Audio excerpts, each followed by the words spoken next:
Hello, this is Kaga. Welcome back to the channel. Today's episode is all about the Furutaka. Originally laid down in 1922, the Furutaka class originally consisted of the Furutaka, the Kako, the Alba, and the Kinugasa. Originally planned to have 20-centimeter guns mounted in 6 single-barreled turrets, somewhere during their construction, a decision was reached to switch to the new twin-mounted turrets utilizing the same cannons. In the case of the Furutaka class, they had planned to use 3 twin turrets, 2 fore and 1 aft. However, by the time the decision was finalized, it was far too late to retrofit the Furutaka and the Kako to this new specification. At this time, it was decided to split the 4-ship class of the Furutaka into two ship classes, being the Furutaka and the Alba classes. During the years 1936 to 1937, both the Furutaka and the Kako went through massive upgrades to the form you see in this photo here. Unfortunately, that is not the form that the Furutaka takes within World of Warships, even after the final hull upgrade. So without further ado, we'll now move on to the replay featured in this video. It is a domination match on the map New Dawn, and as you can see, it is a tier 5 maximum game, so the Furutaka should match up well with its opponents. The 8-inch guns on this particular variant of the Furutaka should prove quite favorable in confrontations, even with their battleships. So here we are, we're deployed around I-4 at the start of the match, and right now I'm pondering how I'm going to go about this match, and about this time I decide to make my way over to the Charlie Point located around the H8 area, particularly the southern extents of that point, because the Furutaka is not the quickest responding cruiser in World of Warships, so we give ourselves a little bit more time by deploying to that part of the capture point. So at this point, you're probably noticing that my reticle is not moving very much, and that's not because I've taken my hand off the mouse. It's because I've made use of the Control X command, which locks the firing director of the ship on a particular attitude with respect to the course of the ship, and at a particular angle. I've unlocked it, started scanning for targets, because you never know when that silly destroyer might decide to pop around those islands off at about 10 o'clock and start going in guns blazing. Alright, so at this point, I think I just got out of a match playing in my Isokaze, because for some reason I've turned off the anti-aircraft armaments, which are admittedly not particularly very useful on the Furutaka, but, well, they do help.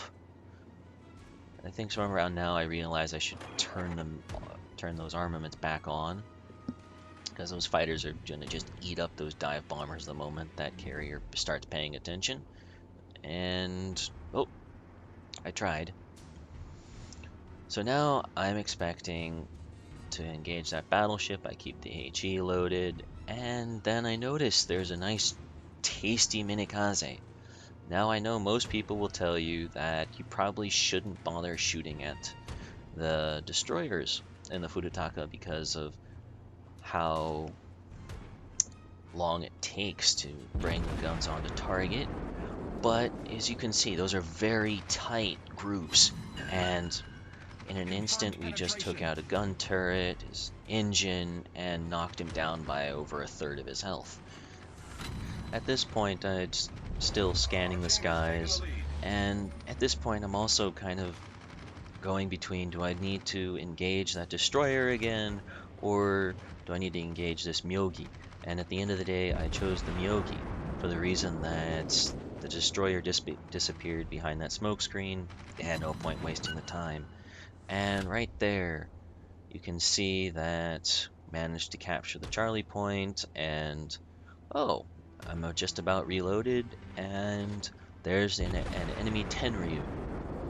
Now, you can argue that maybe at this point I should have switched to armor piercing because why not?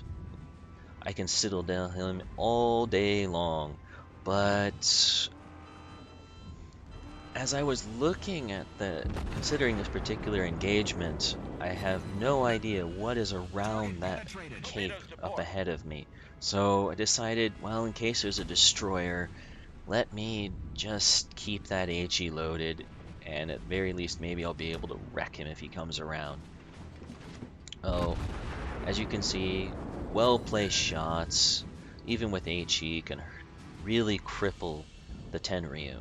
So at this point, after evading that island by reducing speed and doing some nice magic work with the rudder, I decide, let me turn on my hydroacoustics, just spot any torpedoes that might be lingering around that cape. Don't see any. Deploy the fighter plane because there are enemy torpedo bombers overhead. And I begin peppering this Myogi. The enemy team has taken the lead. And if you notice where I'm trying to aim with this high explosive, it is literally flush with the deck because he is appears to be an unupgraded Myogi, so there's no real superstructure to target with. I'm in a good attitude to launch torpedoes, so I fire a nice tight spread where he's going to be.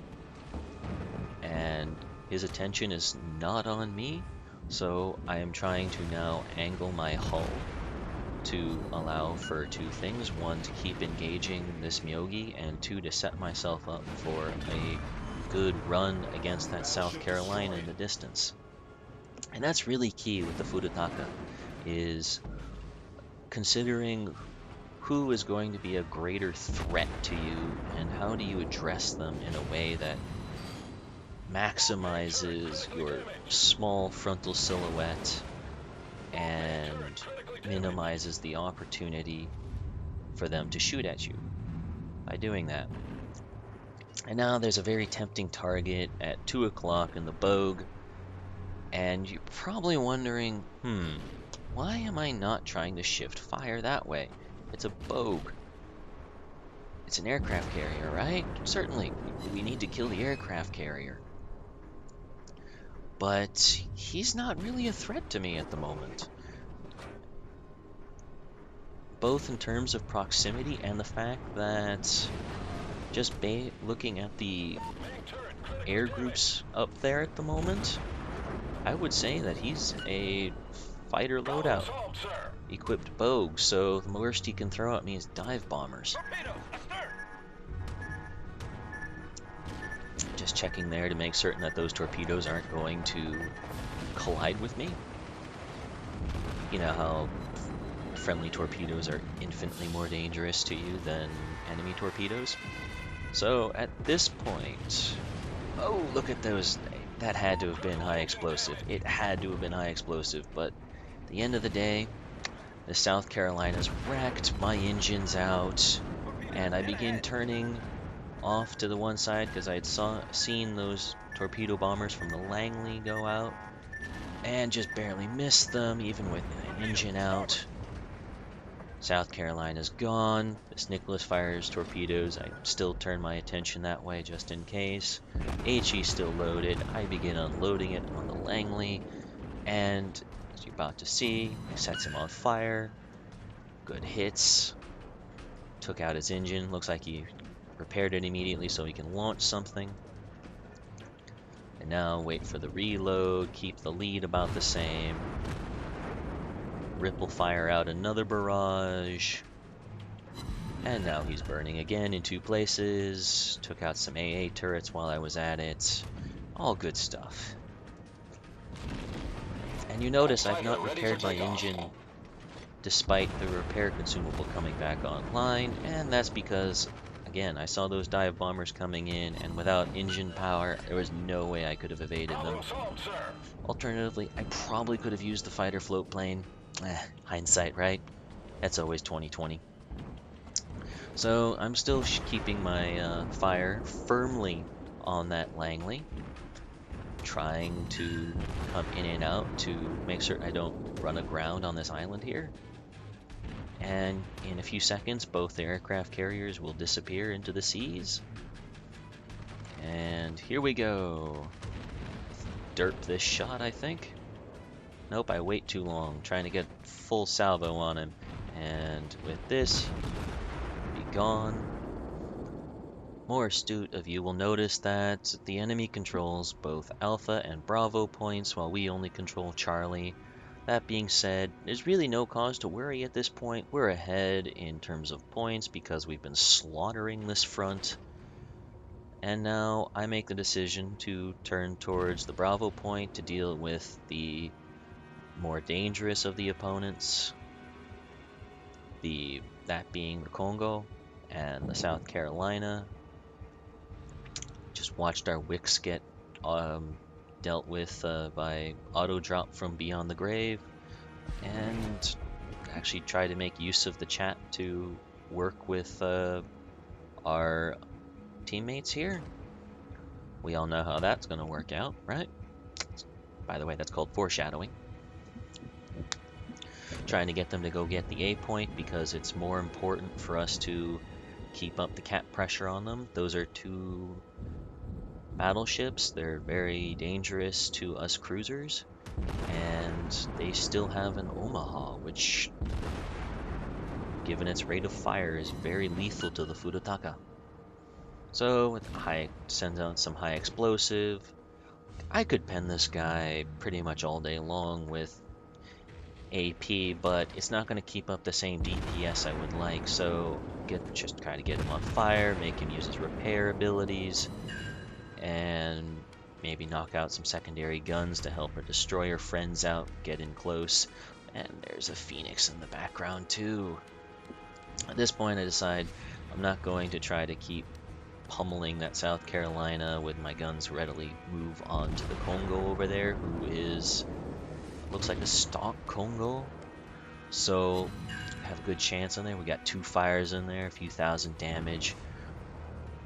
I love these 8-inch guns. They really know how to dish out the hurt. But you know how battleships are. If you don't keep putting on DPS, they can repair their health bars. And he's doing, Congo wisely does that right then. So with the South Carolina back in my view, not having to change my gun turrets very much, I keep pummeling him. Another few thousand damage, and keep up that. Given the angle, I probably could have started trying to citadel him at this distance. And I think it'd be kind of 50-50. He doesn't keep up the DPS, he just put out the fire, so let's keep the HE going. And we just got the Confederate Award. Yay! That's awesome. Makes me feel great about the Furutaka right now. So this guy is burning. The entire front end of his ship is on fire, trying to spread it to the rest of his ship, and he is now burning in every which corner and corridor of his vessel. He escapes around the island, but he used his repair abilities and his damage control party, so we're gonna be content to watch him burn. At this point I switch to AP because I see Omaha. He's at near max distance, and well, why not? It's an Omaha. If I can pen him, I will do more damage with the AP rather than the HE. You didn't see that just then, but you'll see it a little bit later on in this video. And at this point, you start seeing me feeling the pressure because this enemy squadron just pulled back the scores big time. We're still down in terms of the number of capture points we have. These guys are working good together, and my hat's off to them. Did not see that Nicholas until it was too late to do anything about it. And watch this Phoenix. Nope, nope.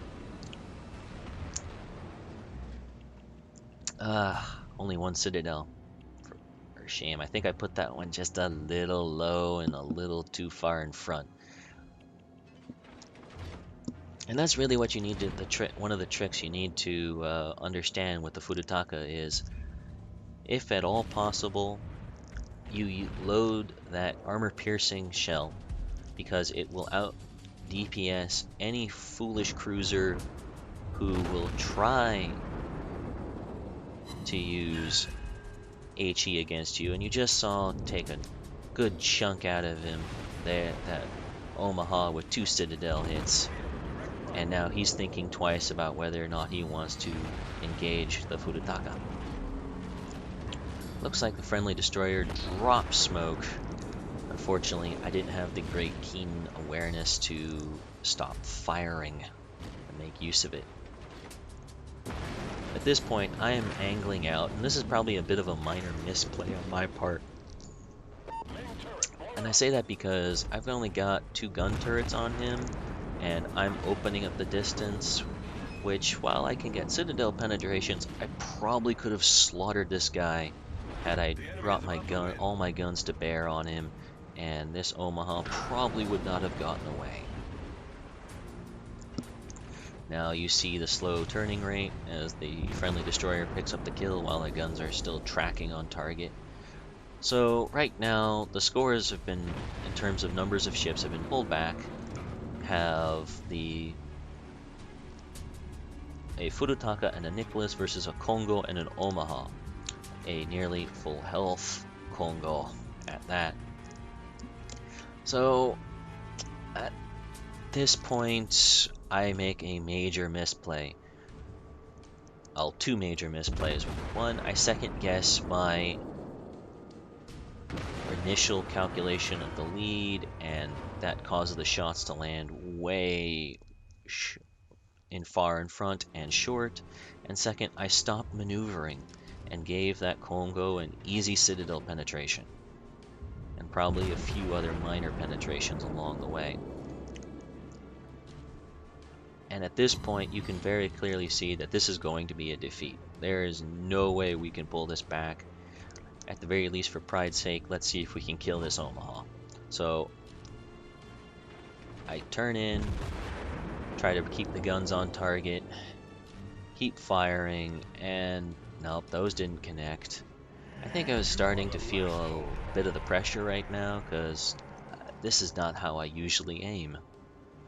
The friendly Nicholas is down. The Omaha, I throw down some torpedoes just on the odd hopes I can survive to that point.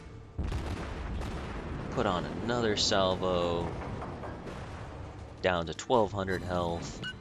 Managed to connect, but RN Jesus steps in and says, no, the Omaha will live. And right there is the end of the match. So this is the battle results screen, and as you can see, we made a nice healthy 191,000 credits, 1,300 experience with the high caliber and Confederate awards. With those 2 heroic achievement awards, 2 ships sunk, 1 plane downed, and just a smidge under 1,300 experience, we top our team's list by experience earned. Again, my hat's off to the enemy squadron that bested us in that game. Well played, guys. And totaling up the various damage that we did, scattered across AP, HE, fires, and torpedoes, we did a grand total of 113,241 damage. I hope that this video has illustrated that through proper planning and proper selection of ammunition for your targets, that the Furutaka can be more than just adequate at Tier 5. Once again, I'd like to thank you for watching this video. Good day.